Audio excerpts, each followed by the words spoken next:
Movie के start में हम एक लड़के अकीरा को देखते हैं जिसकी अभी अभी ग्रेजुएशन पूरी हुई है। आज उसकी नौकरी लगी है, इसलिए वो बहुत खुश है। इसी खुशी में वो अपने ऑफिस की तरफ निकल जाता है। कंपनी में आने के बाद वो सभी को अपना नाम बताता है। काम करते हुए वो एक लड़की सॉरी से मिलता है जो देखने में बहुत खूबसूरत थी। अब रात में उसे कंपनी के एक पार्टी में इनवाइट किया जाता है जहां वो अपने ऑफिस के दोस्तों के साथ बहुत ज़्यादा एंजॉय कर। लेकिन रात को उसे पता चलता है कि अगले दिन उसे बहुत ज़्यादा काम करना है। कंपनी में बहुत सारा काम पेंडिंग पड़ा है, इसलिए उसे ओवरटाइम भी करना होगा। अगले दिन जब अकीरा काम पर जाता है तो वो बहुत ज़्यादा परेशान हो जाता है क्योंकि कंपनी का नियम था कि जब तक काम खत्म नहीं हो जाता तब तक कोई भी अपने घर नहीं जा सकता था। अब वक्त ऐसे ही गुजरता रहता है।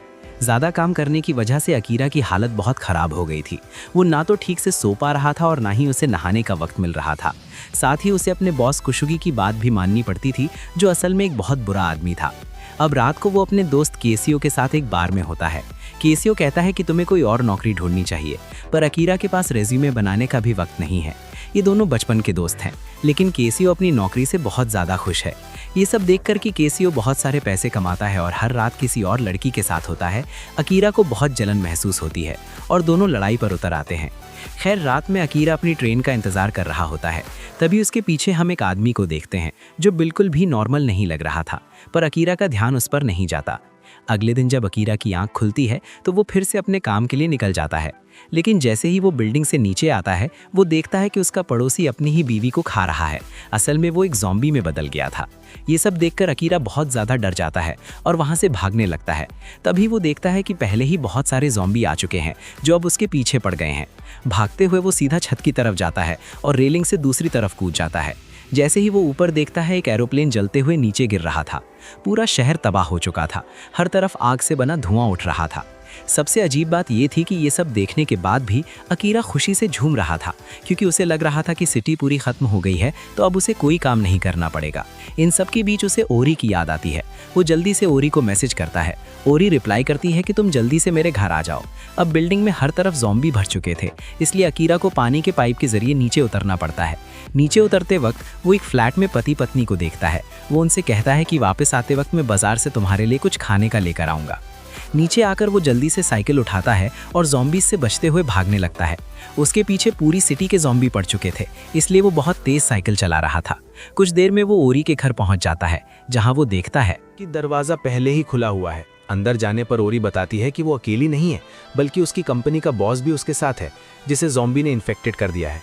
अब वो ज़ॉम्बी ओरी की तरफ दौड़ता है, लेकिन उससे पहले अकीरा उसे नीचे गिरा देता है। ओरी एक टाइल का टुकड़ा लेकर उस ज़ॉम्बी को मारने लगती है और कहती है, तुमने झूठ बोला था कि तुम मेरे लिए अपनी बीवी छोड़ दोगे। ये सुनकर अकीरा समझ जाता है कि ओरी और उसके बॉस का अफेयर चल रहा था। ये सुनकर उसे बहुत बुरा लगता है। कुछ ही देर में अकीरा को पता चलता है कि ओरी को उसके बॉस ने पहले ही काट, लेकिन अकीरा उसे चकमा देकर वहाँ से दूर हो जाता है। वो कहता है कि वो पहले दिन से ही उससे प्यार करने लगा था, लेकिन वो धोखेबाज निकली। ये कहकर वो अपने घर के लिए रवाना हो जाता है। जब वो अपने घर के पाइप से चढ़ रहा था, उसे याद आता है कि उसे बूढ़े पति पत्नी को खाना देना था। लेकिन जब वो उनके घर के अंदर देखता है तो वहाँ सब बिखरा पड़ा था। मतलब अब वो कपल भी ज़ॉम्बी में बदल चुके थे। घर आने के बाद वो सोचने लगता है कि शायद अब कुछ वक्त में वो भी ज़ॉम्बी में बदल जाएगा। इसीलिए वो डिसाइड करता है कि मरने से पहले वो अपने जीवन की सारी इच्छाएं पूरी कर लेगा। वो अपनी डायरी निकालता है और अपनी ज़िंदगी की सारी इच्छाएं लिखने लगता है। उसकी पहली इच्छा थी कि वो किसी लड़की को प्रपोज करे, लेकिन वो कुछ देर पहले कर चुका था। इसीलिए वो बचे हुए कामों की लिस्ट बनाता है। अगले दिन वो फुल एनर्जी के साथ उठता है और अपना कमरा साफ करने लगता है।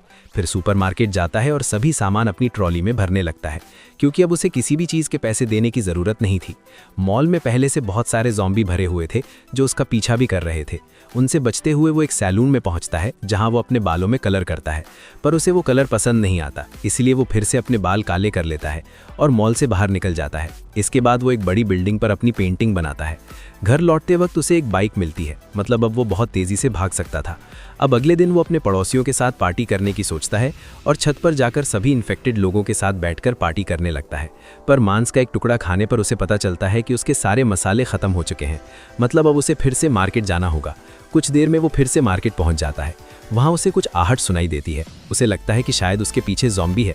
जैसे ही वो चेक करने जाता है, अचानक एक लड़की सुजुका अकीरा को लात मारकर, सुजुका को लग रहा था कि शायद अकीरा इन्फेक्टेड होगा, पर ऐसा नहीं था। अचानक एक ज़ॉम्बी उन पर हमला कर देता है, लेकिन सुजुका बहुत ही निडर और पावरफुल लड़की थी।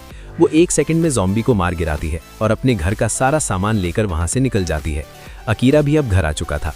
उसे टेबल पर अपने दोस्त केसियो की तस्वीर नजर आती है, इसीलिए वो उसे कॉल करता है।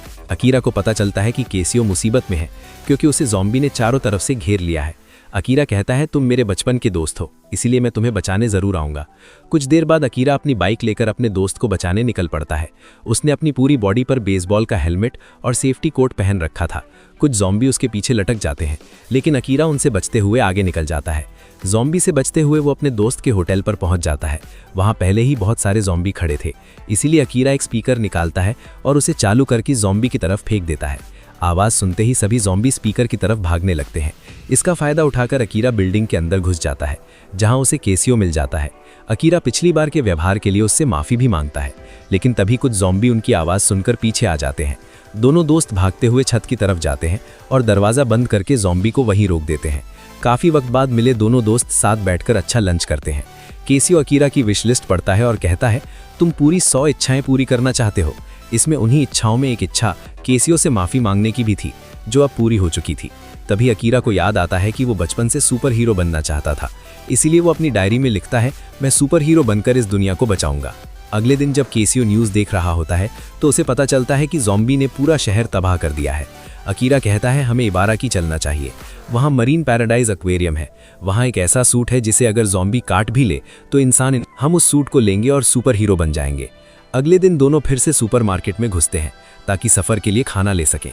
तभी उन्हें नजर आता है कि एक बस से कुछ लोग भाग रहे हैं क्योंकि उनके बीच एक व्यक्ति इन्फेक्टेड होकर ज़ॉम्बी बन गया था। बस से बाहर निकलते ही उन लोगों पर ज़ॉम्बी हमला कर देते हैं। कुछ लोगों को ज़ॉम्बी पकड़ लेते हैं, लेकिन ड्राइवर और एक लेडी जल्दी से भागते हुए मॉल के अंदर घुस जाते हैं। तभी अकीरा एक लड़की को देखता है जो ज़ॉम्बी से लड़ रही थी। ये लड़की सुजुका थी, जो उसे पहले स्टोर में मिली थी। अब सुजुका के पास बहुत सारे ज़ॉम्बी आ रहे थे, इसलिए वो भागकर स्टोर में घुस जाती है। अंदर आने के बाद अकीरा ड्राइवर से बात करता है। तब पता चलता है कि वो लोग भी मरीन जा रहे हैं क्योंकि वहाँ छुपने के लिए बंकर बने हुए हैं। उनके बीच एक आदमी ऐसा भी था जिसे ज़ॉम्बी ने काट लिया था। वो कुछ ही देर में इन्फेक्टेड होने वाला था। मीका और विका शराब पीने का प्लान बनाती हैं और सुजुका कहती है, मैं ज़ॉम्बी की जांच करने जा रही हूँ। कुछ देर में मीका और विका उसे अपने साथ शराब पीने के लिए ले जाती हैं।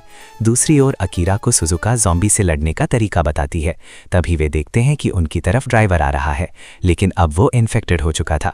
ये देखकर दोनों उससे बचकर भागने लगते हैं। दूसरी तरफ कैसियो मीका के साथ होता है। तभी एक ज़ॉम्बी ऊपर से हमला कर देता है। कैसियो मीका को बचाने की कोशिश करता है। उसी समय अकीरा अपने दोस्त की आवाज़ सुनकर उसे बचाने दौड़ता है। इधर सुजुका ज़ॉम्बी को दूर करने के लिए रेडियो चालू करने की कोशिश कर रही थी, लेकिन रेडियो काम नहीं करता, इसलिए उसे भागना पड़ता है। अब दरवाज़ा बंद था और ज़ॉम्बी उसकी तरफ बढ़ रहे थे। तभी कैसियो पटाखे चलाकर ज़ॉम्बी को अपनी तरफ खींच लेता है। मौका पाकर ये तीनों मॉल से बाहर निकल आते हैं, लेकिन अब उन्हें एक गाड़ी की ज़रूरत थी। दौड़ते हुए अकीरा देखता है कि एक फ़ैन में पहले से चाबी लगी है। ये सभी जब बैठे होते हैं तब अकीरा सुजुका से पूछता है कि आखिर तुम इन ज़ॉम्बी के बीच कैसे फंस गई। अकीरा बताती है कि मेरे घर में मैं, मेरी बहन और मेरी माँ रहते थे। मेरे पिता मुझे बहुत वक्त पहले छोड़कर चले गए थे।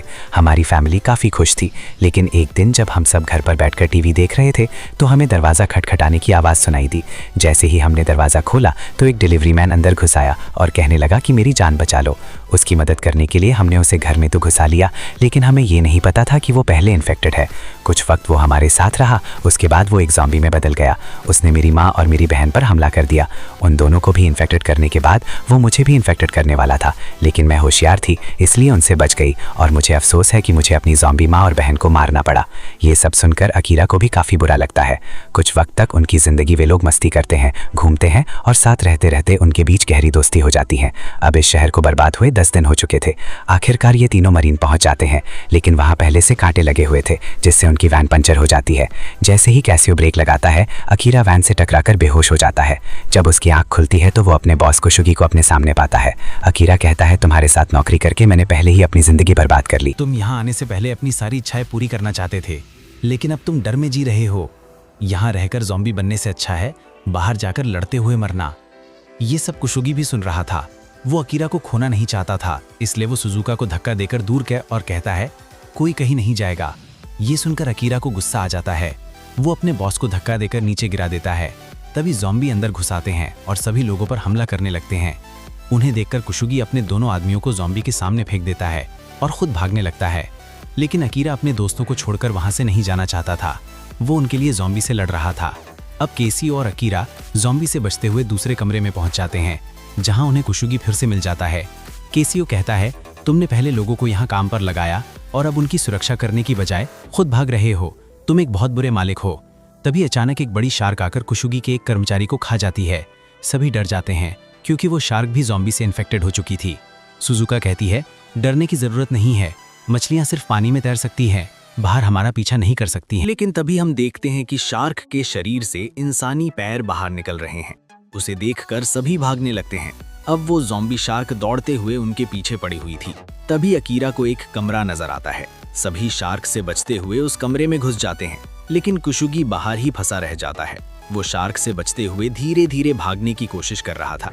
अंदर अकीरा को एहसास होता है कि वो अपने बॉस को ऐसे नहीं छोड़ सकता। वो कहता है, अगर मुझे अपनी आखिरी विश पूरी करनी है तो मुझे सबको बचाना होगा। तभी कैंसियो को एक सूट नजर आता है जो शार्क के हमले से बचा सकता था। वो सूट अकीरा पहन लेता है और अपने बॉस को बचाने के लिए बाहर निकल जाता है। अकीरा शार्क पर हमला करता है। मौका पाकर कुशुगी बिना अकीरा की मदद किए वहां से भागने लगता है, लेकिन जैसे ही वो दरवाजा खोलता है, अंदर से बहुत सारे ज़ॉम्बी बाहर निकल आते हैं और उस पर हमला कर देते हैं। अपने दोस्त को मुसीबत में देखकर कैंसियो एक गाड़ी लेकर शार्क पर हमला कर देता है। जब तक कैंसियो शार्क को रोकता है, अकीरा कुशुगी के पीछे भागता है। अकीरा को यकीन था कि जो सूट उसने पहना है वो उसे बचा लेगा। वो सूट काटने से तो बचा सकता था, लेकिन दर्द से नहीं। दूसरी तरफ कैंसियो शार्क को रोकने की कोशिश कर रहा था, लेकिन ज्यादा देर तक वो उसे रोक नहीं पाया और भागते हुए दीवार के एक छेद से दूसरी तरफ निकल जाता है। अब शार्क उसका पीछा नहीं कर सकती थी। इधर अकीरा ज़ॉम्बी के बीच फंसा हुआ था। वे उसे खाने की कोशिश कर रहे थे। तभी सुजुका वहां पहुंचती है। वो अपने तेज आवाज वाले रेडियो से ज़ॉम्बी को अपनी तरफ आकर्षित करने लगती है। जैसे ही ज़ॉम्बी आवाज सुनते हैं, वे उसके पीछे पड़ जाते हैं। सुजुका भागते हुए पानी के पास जाती है और अपने दोनों स्पीकर पानी में फेंक देती है। आवाज सुनते हुए सारे ज़ॉम्बी पानी में कूद जाते हैं। इस तरह तीनों दोस्तों ने मिलकर अपनी जान बचा ली थी। लेकिन इतना होने के बाद भी कुशुगी की अकड़ खत्म नहीं होती। वो इन तीनों को आदेश देता है कि शार्क को उसकी नजरों से दूर कर दिया जाए। तभी वो शार्क दीवार तोड़कर उस पर हमला कर देती है और कुशुगी बेहोश हो जाता है। फिर भी अकीरा उसकी मदद करने जाता है। तभी शार्क फिर से अकीरा पर हमला कर देती है और उसका हाथ अपने मुंह में दबा लेती है। अब सुजुका को किसी भी तरह अपने दोस्त की मदद करनी थी। वो 2 बैटरियां उठाती है और सोचती है कि उन्हें इस्तेमाल करके शार्क को करंट दिया जाए, लेकिन ये काम अकेले अकीरा ही कर सकता था क्योंकि उसने मेटल का सूट पहना हुआ था। समस्या ये थी कि बैटरियां अकीरा तक कैसे पहुंचाई जाएं। कैंसियो कहता है, ये काम सिर्फ मैं कर सकता हूं। वो बैटरियां उठाता है और दौड़ते हुए पूरी ताकत से उन्हें अकीरा की तरफ फेंक देता है। अकीरा बैटरियां पकड़कर शार्क के सिर पर दे मारता है। दोनों बैटरियों के टकराने से जो करंट पैदा होता है, उससे वो ज़ॉम्बी शार्क मर जाती है। अकीरा की बहादुरी देखकर सभी लोग उसकी तारीफ करने लगते हैं। अगले दिन सभी लोग अपना सामान लेकर वहां से अब उन्हें समझ आ चुका था कि शेल्टर में रहना सुरक्षा नहीं, डर है। इससे अच्छा है कि बाहर जाकर ज़ॉम्बी से लड़े और अपनी इच्छाएं पूरी करें। तभी वहां कुशुगी आता है और फिर से सबको शेल्टर में जाने का आदेश देता है, लेकिन इस बार कोई भी उसका आदेश मानने वाला नहीं था। इसके बाद अकीरा अपने दोस्तों के साथ वहां से निकल जाता है और इसी के साथ ये मूवी यहीं